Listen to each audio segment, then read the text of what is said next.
And I'm really excited about today's Saturday Science, not only because I see so many excited people here today, but also because we're gonna hear and see and do a lot of really, really cool and exciting stuff with LaValle Industries. How many of you here in the audience have ever heard of LaValle Industries before? Okay, maybe the first row doesn't count because you're all related. How many of you know what LaValle even does?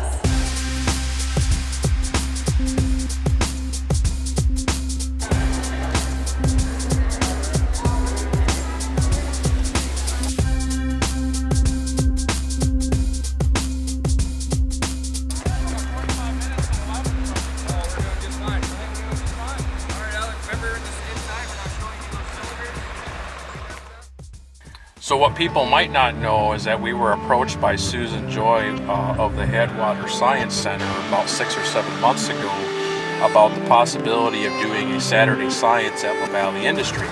And Saturday Science is the Headwater Science Center's program to engage kids in science and basically through hands-on.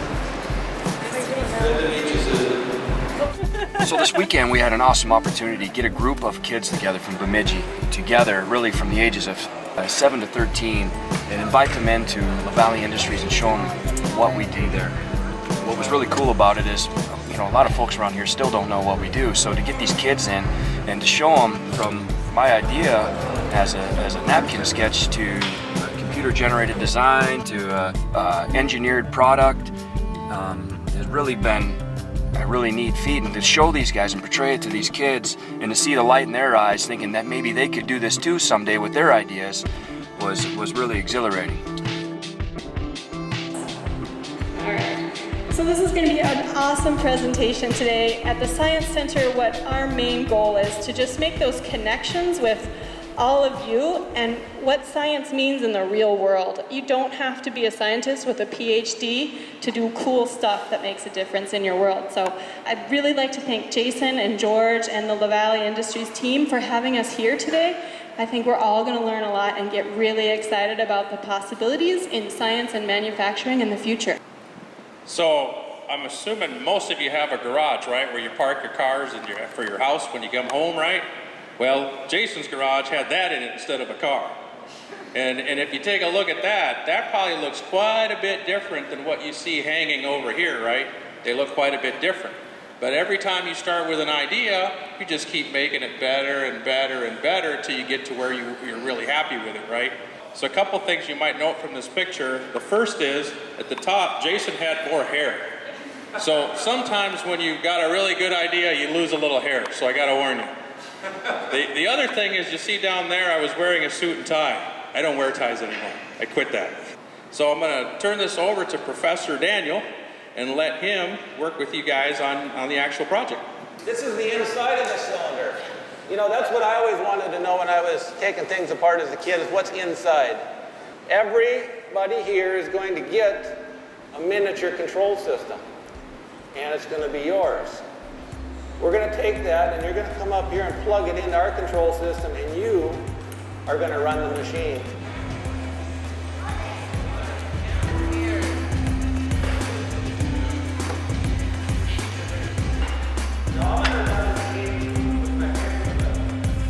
Pull back on that handle, and we're going to use that. See that cylinder right there? We're going to actuate it and lift it up.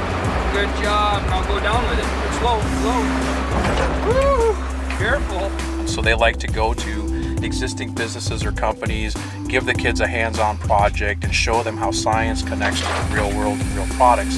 So when we were approached by that, we were really excited about it because we're very invested in trying to help kids grow and learn and really think about the world as their possibilities. And when we start, when I start talking about LaValle Industries, the one thing I always try to hammer home and to reiterate is that this started as an idea on a napkin sketch. And how many people in this world have had an idea and written a napkin but never really did anything with it, right? It just died as a napkin. And so, Jason and his father were those rare exceptions that would actually take that and do something with it and look at what it's done now in terms of the people that work here and the economic impact and all those kinds of things. So I say to myself, in Bemidji, there are Jason LaValle's boys and girls that are sitting in classrooms right now that are our future. They're our future job creators, they're our future innovators, they're our future inventors. And if there's anything we can do as La Valley Industries to encourage and educate those young kids to help them get to that next level, we're going to do it. So we're excited about the event, can't wait to see how it goes. That cylinder up there, the hydraulic cylinder, take lift up this device and move it around, right? So let's jump in there and move it around.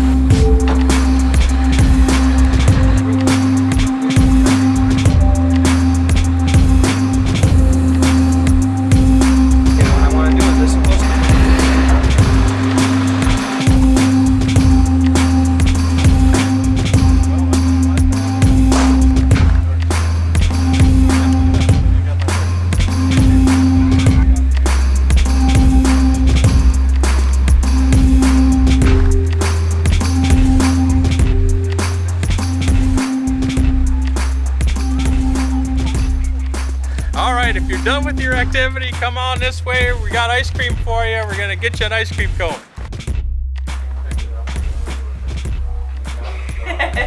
This is my life. So not that long ago, we had signed our new distribution deal with CRC Evans. And kind of the first stage of that deal had them sending about 20 people from all over the US and Canada to our campus here at La Valley Industries for service training and sales training and just to get to know our company because obviously they're going to be in charge of selling that product to a specific industry now, and also to be able to learn more about the product, how to install it, how to run it, warranties, all of that kind of stuff. So they've kind of invaded our offices here at La Valley Industries this week. And of course, running the campaign, I've got a number of things going on, so I'm trying to balance the two things. There's a city council meeting on Monday night that I need to make sure that I'm at. I've been trying to get to every city council meeting since I filed for election and just make sure that I'm up to speed on all the things that are happening in the city. And usually when we do these kinds of things, it's kind of divide and conquer. So, you know, Jason's in there working with the sales team and a good group from CRC, and I'm over at City Hall listening to the city council meeting.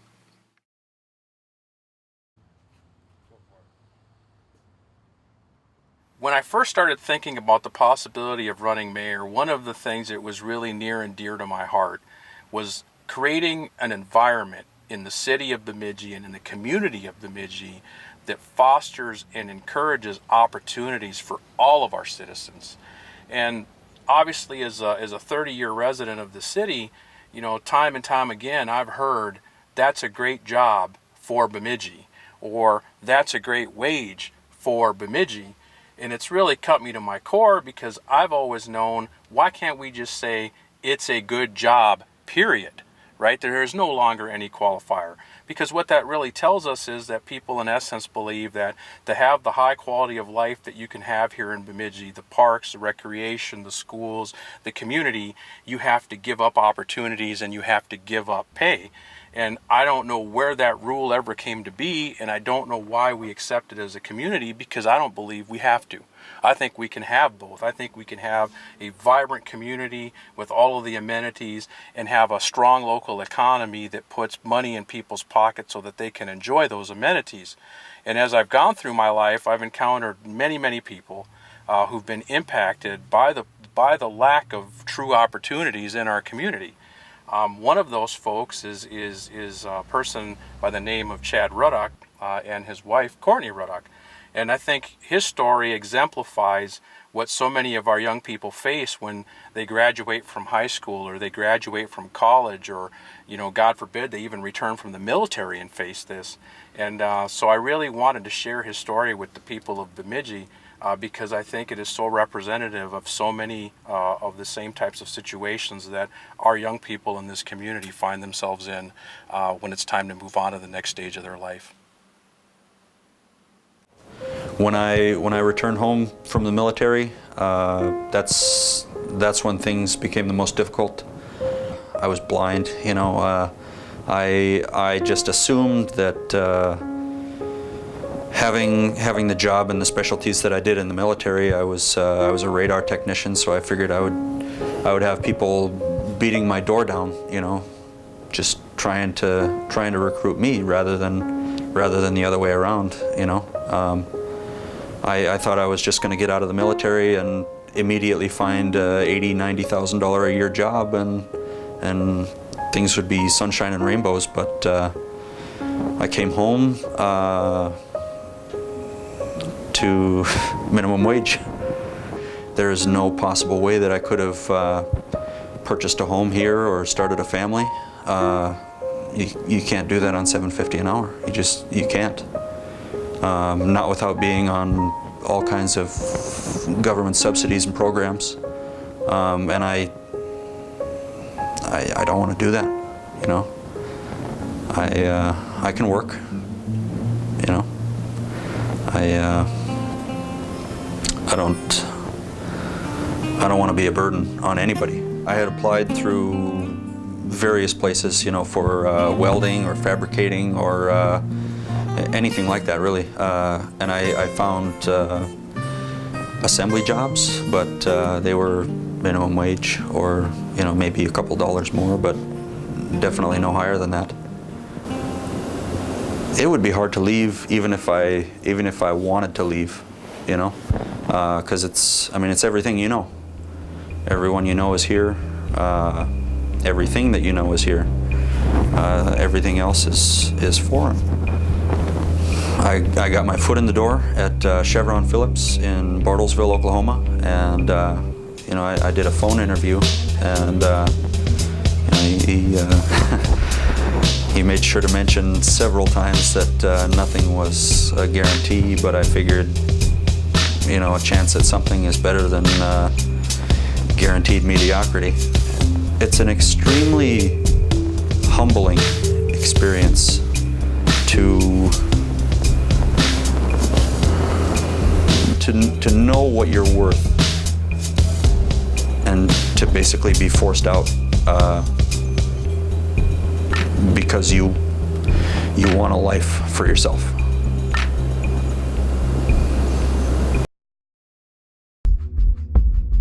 Chad's story resonates so powerfully with me because there are so many people, young and old and in between, that face the same challenges every day. How do I find good opportunities for myself, my family, my kids in Bemidji? How am I able to stay here, make it all work, and live a prosperous life? And I am dedicated, I am passionate, and I am committed to changing that, to creating that local environment that we want and our kids deserve. And as your mayor, I promise you, it's going to start November 5th. Coming up on See George Run. Right now, Bemidji, I believe, is at a crossroads. Here's what was promised, here's what we did. A community is a living, breathing thing.